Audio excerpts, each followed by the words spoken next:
That's phase one.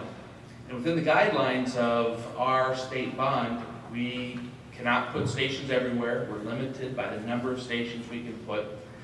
We're also limited because we have to build a system that can support a train that can travel over 200 miles an hour. Not that it will in every section of the state. Actually, between Anaheim and Los Angeles, we have already directed our staff to focus on that train not to exceed 90 miles an hour within that corridor. Because through urban corridors, of course, you can't travel at too high speeds. But also, the train will be an electrified train. It will have separate dedicated tracks in those areas where it does travel at its high speed. And there's a requirement that the train must be able to make the trip from Los Angeles Union Station to the Transbay Terminal in San Francisco in no more than 2 hours and 42 minutes.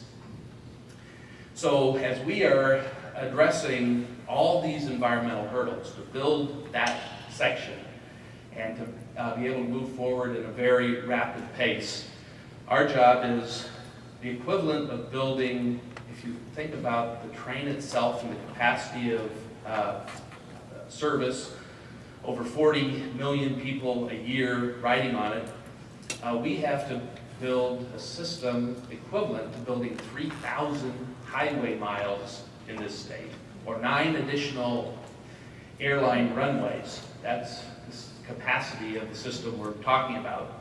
And if you think about doing any of that as it goes through the downtowns of most cities or communities along the way, you understand the daunting aspect that we have to face.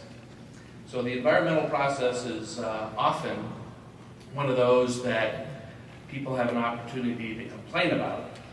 But I encourage you to not be bogged down by discouragement or complaints of people who really are concerned legitimately about impacts, but to help us and work towards reducing those impacts to the greatest degree possible, mitigating those that we can't eliminate, and in fact talk about the inspiration and the possibilities of high-speed rail in California. Because if high-speed rail is going to be established anywhere in this country, it's going to be established in California. We have all of the opportunity to do it. We have the head start, we have the largest amount of state and federal dollars to date, and we have urgency behind the federal legislation to be environmentally cleared in 4 segments designated by September 2011 and under construction in 2012 with some of the segments of high-speed rail in California. So what is missing in much of the debate as we go from community to community or talk globally to the community of California, it's oftentimes missed about what are the possibilities for high-speed rail.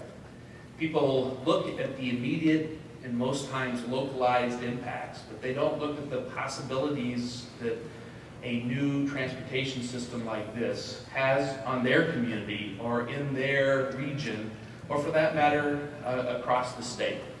They look at the negatives, and of course, we all know that's how the press runs its business these days, is to be able to focus and look at the negatives, but not on the possibilities and the opportunities out there. And those people who have ridden high-speed trains in Europe or in Asia, you know the possibilities. You know what has happened in many communities and towns where high-speed rail has come through, and there's many examples, such as the San Francisco Chronicle highlighted just a few months ago of a town in Japan that was a dying, depressed community, primarily agricultural based, that embraced high-speed rail, wanted a station there for the Shinkansen to be have that stop, and with that they came forward with funding, they came forward with money, they put an emphasis in buying land and creating around their station, their high-speed rail station, a new downtown. And today, with high-rise buildings and growing populations and increased tax base, that community will say that high-speed rail was one of the saving points of their community. And that example may not necessarily be the case for every city. Anaheim will be fine if high-speed rail comes here or not. But many Central Valley towns may not be. And the opportunity within each of those communities where a train will stop is tremendous.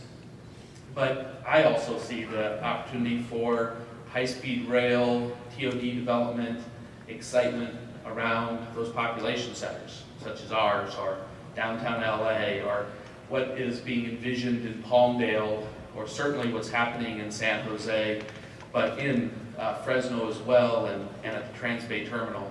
There are so many possibilities that people wish to overlook in this current time of environmental clearance. So the future of high-speed rail, in my opinion, is in this state is not based upon the environmental processes. It's based upon the possibilities that business people see, planners see, folks within each community see for their own community. And in fact, that is the responsibility I think that all of us have, is not to be bogged down by the negatives or the 1 or 2 lawsuits that will be filed along the way, or 4 or 8. But in fact, to look at what communities in this state will look like, how people will travel from LA to San Francisco, or for that matter, phase 2 going north from Merced to Sacramento, and south from LA Union Station through Ontario to San Diego. All of those possibilities are great. So today, moving forward in a process of thinking about those possibilities, getting excited about those possibilities, I want you to know that I'm a part of that team. We all can live with the practical aspects of the job, as anyone who's been involved in any major project, particularly infrastructure, understands. But the biggest part of this job is to ensure that people see the possibilities and are excited about it. See what is going to happen in areas that are presently depressed and underemployed to areas that are presently vibrant and can become that much stronger.